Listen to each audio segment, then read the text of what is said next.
She stood in our living room with his arm around her waist, smiling like she'd just won the lottery.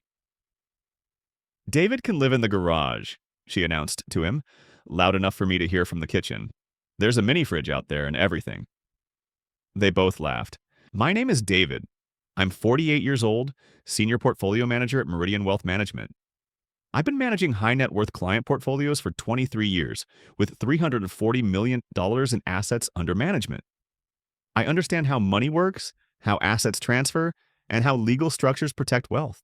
What Linda didn't understand was that our entire life was a legal structure, and I'd been the architect. The marriage had been over in everything but paperwork for 2 years. Linda stopped wearing her wedding ring sometime in 2021, started working late every Tuesday and Thursday, developed a sudden interest in girls' weekends that never seemed to include any of the girls I'd met. I'm not the jealous type. Comes with the territory when you spend your days analyzing risk and return. But I am methodical. When something doesn't add up, I investigate. Linda worked in marketing at a downtown advertising agency. Good job, decent salary, but she'd always been careless with money. Shopping trips that turned into $3,000 credit card bills, subscriptions she forgot to cancel, investment ideas she'd heard from friends that made no financial sense. 22 years of marriage had taught me that Linda saw money as something that appeared in checking accounts, not something that had to be earned, managed, and protected. She knew I handled all the boring financial stuff, but had never bothered to understand what that actually meant, which is why she had no idea that everything she thought she owned was legally mine. The house at 247 Maple Ridge, purchased in 2019 for $485,000, now worth approximately $720,000, was titled in my name only. Illinois is a common law state, which means property purchased by one spouse remains separate property unless specifically transferred to joint ownership. I'd structured it that way deliberately. My previous marriage had ended with an expensive lesson about joint ownership and divorce settlements. This time, I'd been smarter. Our investment accounts totaling $1.2 million were in my name. Our vehicles, her BMW X3 and my Silverado, were registered to me.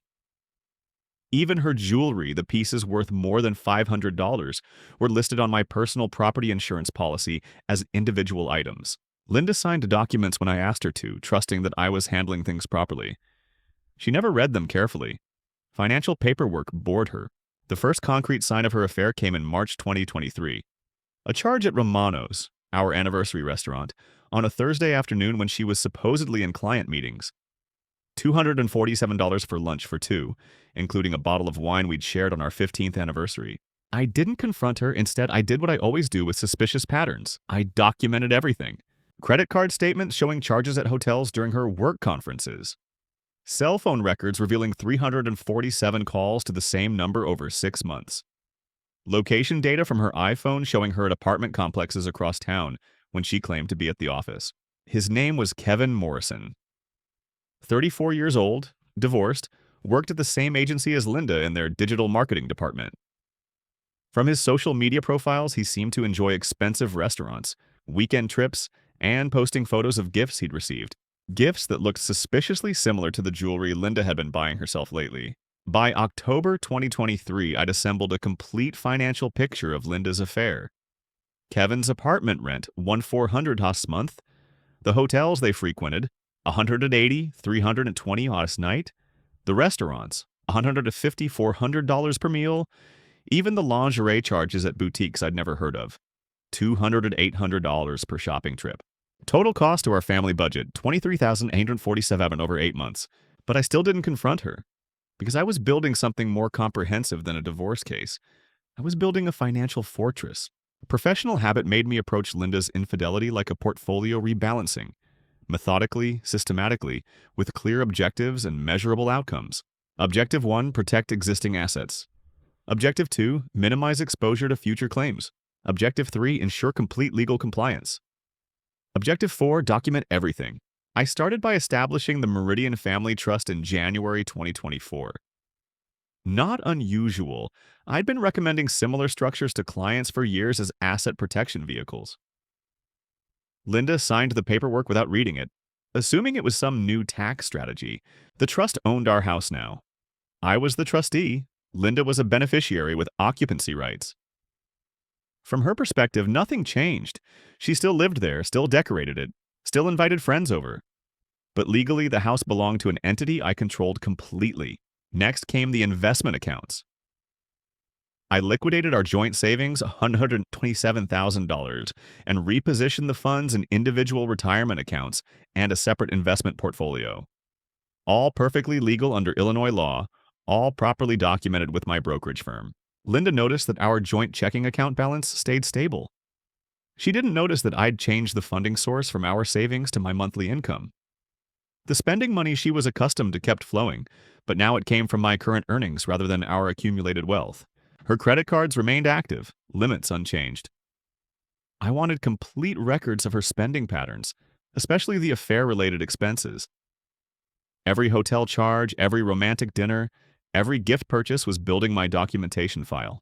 Meanwhile, I started preparing for the practical aspects of separation. I found a furnished apartment in a complex 20 minutes from my office. 2,100 hatars month-to-month lease, available immediately. I established new banking relationships at institutions where Linda had never had accounts. Most importantly, I began the process of changing beneficiaries and emergency contacts on every significant financial instrument. Life insurance policies, retirement accounts, investment portfolios, even my company's employee stock purchase plan. By February 2024, Linda's legal claim to our accumulated wealth had been reduced to approximately $31,000, her own retirement account and half the remaining balance in our joint checking. Everything else was legally separate property or held in trust structures that protected it from divorce settlements. She had no idea. The breakthrough came on a Thursday morning in March. Linda was in the shower when her phone buzzed with a text message. Kevin asking if she'd spoken to me about the plan yet. I didn't snoop through her phone. I didn't need to. The pattern had become obvious. Her increased spending, her requests to redecorate the house, her sudden interest in my work schedule and travel plans. She was planning to leave me for Kevin. But first, she wanted to establish herself as the wronged party who deserved half of everything I'd built. That evening, I called my attorney. Richard, I need to discuss divorce strategy. David, I'm sorry to hear that. How much does Linda know about your financial situation? She thinks she owns half of everything. And the reality? The reality is that she owns her retirement account and whatever she can prove she contributed to joint assets. Richard reviewed my documentation for 3 hours. Trust structures, property titles, account ownership, spending records, investment histories. This is very thorough, he said finally. Almost like you've been planning this for months. I've been protecting my assets for years. The planning part is more recent. What's your timeline? I'm waiting for her to make the first move. When she's ready to ask for a divorce, I'll be ready to give her one. The moment came on a Saturday afternoon in April. I was in my home office reviewing client portfolios when Linda walked in with Kevin behind her. I had seen him around town. Tall, athletic build, fashionable clothes, confident smile. Everything that looked good in social media photos. Standing in my office, he looked younger than his 34 years, like someone's little brother trying to appear serious. David, Linda said, we need to talk. I saved my work and closed my laptop. Of course, what's on your mind? Kevin and I are in love, she announced, as if she was sharing good news. We want to be together. I see. Kevin stepped forward slightly. Look, man, I know this is awkward, but Linda and we just clicked. Sometimes these things happen. Sometimes they do, I agreed. Linda seemed surprised by my calm reaction. She'd probably expected anger, arguments, emotional scenes. Instead, I was treating this like a client meeting. The thing is, she continued, Kevin's lease is up next month, and it doesn't make sense for him to get a new place when we're planning to be together anyway. That does sound inefficient. So we thought. She glanced at Kevin, who nodded encouragingly. We thought he could move in here with me, and you could... Well, there's that space above the garage. It has electricity, heat, even a mini fridge. Kevin smiled. It could be like having a roommate. We'd all save money. I looked at him for a moment, processing the economics of his proposal. A 34-year-old marketing associate was suggesting that I, a senior portfolio manager with $340 million in assets under management, should pay rent to live in my own garage while he moved into my house with my wife. That's an interesting arrangement, I said. I knew you'd understand, Linda said, looking relieved. You're always so practical about everything. I stood up and walked to my filing cabinet, pulling out a folder I'd prepared months ago. Linda, before we finalize this arrangement, there are a few things you should know about our practical situation. I handed her a summary I'd prepared. property ownership, account titles, asset valuations, all documented with official records. She glanced at it, frowning. What is all this? Our financial reality, I said. The house you're planning to share with Kevin is owned by the Meridian Family Trust, which I control as trustee. The mortgage payments, property taxes, insurance, and maintenance costs are my responsibility because they're my legal obligations. Kevin looked confused. But you guys have been married for 22 years. Doesn't she own half of everything? Illinois is a common law property state, I explained. Assets acquired by one spouse remain separate property unless specifically transferred to joint ownership. Most of our major assets were purchased or inherited by me individually. Linda was reading more carefully now, her face growing pale. According to these records, I continued, your separate property consists of your retirement account, currently valued at $31,240, and approximately half of our joint checking account balance. This can't be right, Linda said. Well, I live here. My name is on the mortgage. Actually, your name was never added to the mortgage. You signed as a witness to my signature, not as a co-borrower. The mortgage documents are in my file if you'd like to review them. Kevin stepped forward. Wait, so she doesn't actually own any of this? She has occupancy rights as a beneficiary of the trust that owns the house. Those rights terminate if she chooses to establish residency elsewhere, or if the marriage ends. The room was quiet for several minutes while Linda processed this information. David, she said finally, you can't just kick me out of my own house. It's not your house, Linda. It never was. But I'm not kicking you out. You're choosing to leave by moving Kevin in. That's different. Not legally. Kevin was looking at the financial summary, his confidence evaporating. So if you guys get divorced, Linda will receive her separate property plus any marital assets we can't clearly classify as separate property. Based on these records, that's approximately $47,000. But what about alimony? Linda asked. Illinois requires demonstrated need and ability to pay. You have a college degree, professional experience, and current employment. The court would need to determine whether you require financial support to maintain a reasonable standard of living. I walked to my desk and pulled out another folder. This contains records of your spending over the past 18 months. Total discretionary expenses, $89,000. That includes restaurants, shopping, travel, and entertainment. The court will likely consider whether someone with $89,000 in annual discretionary spending truly needs financial support.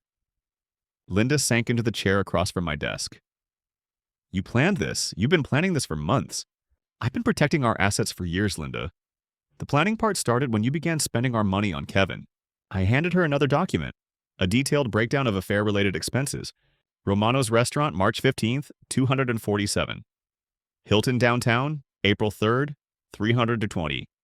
Victoria's Secret, April 10th, $400. Would you like me to continue? Kevin looked like he wanted to disappear. The total cost of your relationship with Kevin, funded through our family accounts, is $31,947. That's coincidentally very close to the value of your separate property. Linda stared at the papers, tears starting to form. So here's my practical suggestion, I said. Kevin moves into your new apartment, which you'll rent with your own income. I'll continue living in the house I own, paying the mortgage I'm responsible for. We file for divorce on grounds of irreconcilable differences, you keep your separate property, and we both move forward with our lives. And if I don't agree? Then Kevin moves into your new apartment anyway, because the trust that owns this house doesn't permit additional occupants without the trustee's written consent, which I won't provide. I stood up and extended my hand to Kevin. It was nice meeting you, Kevin. I hope things work out for you two. He shook my hand automatically, still looking confused. Linda, I'll be happy to help you pack your things. I want you to be happy, and clearly that's not going to happen here. She looked around my office. The diplomas on the walls, the awards from industry organizations, the family photos that would need to be sorted through. I thought I knew you, she said. You knew the version of me that paid for everything without asking questions. This is the version that asks questions. Linda and Kevin moved into a 2-bedroom apartment in May. Rent, $1,800 a month, split between her $54,000 salary and his $48,000 income. Security deposit, $3,600. Moving expenses, wants $200. She had exactly $47,000 in assets when we filed for divorce. The settlement took 6 months to finalize. Linda received her retirement account, half of our joint checking balance, and her personal jewelry. Total value, $52,000. No alimony was awarded, given her employment status and demonstrated spending capacity. Kevin lasted 8 months before deciding that Linda's financial situation wasn't compatible with his lifestyle expectations. Apparently, splitting a $800 rent payment was different from living in someone else's house rent-free. I bought a new house in January, a 3,200 square foot colonial in a better neighborhood, purchased through the trust for $680,000. The mortgage payment is less than what I was spending on Linda's discretionary expenses. My investment portfolio, protected throughout the divorce process, has grown to $1.4 million. My job performance improved significantly once I wasn't distracted by home drama. I've added $47 million in new client assets this year alone. The house at 247 Maple Ridge sold for $735,000 in February. After paying off the mortgage and selling expenses, the trust netted $287,000 in proceeds, all of which remained my separate property under the divorce agreement. 6 months after the divorce was finalized, Linda called me. "David, I need to ask you something." "Of course." "Did you know? When I told you about Kevin, did you already know what was going to happen?" I thought about it for a moment. I knew what the financial reality was, Linda. I'd been documenting it for 23 years. But you let me think I owned half of everything. You never asked. In 22 years of marriage, you never once asked to see a property deed, a mortgage document, or an account statement. You assumed things were the way you thought they should be. That's not fair. What's not fair is spending $31,000 of family money on an affair and then asking the person who earned that money to live in a garage. She was quiet for a while. "Are you happy now?" she asked finally. "I'm satisfied," I said. "I built something that lasted exactly as long as it needed to." "What do you mean?" "I mean, I structured our marriage like a good investment portfolio.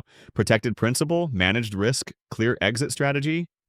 When the investment stopped performing, I liquidated my position and preserved my capital." That's a terrible way to think about marriage. It's a practical way to think about assets. The marriage was over the day you brought Kevin home. The assets were protected long before that. She hung up without saying goodbye. I kept the thank you card she'd sent me after our wedding. "To my husband, who takes care of everything so I don't have to worry about it." She was right. I did take care of everything, including the ending. Because in wealth management, just like in marriage, the most important rule is simple. Always have an exit strategy. And always document everything. Subscribe if you agree.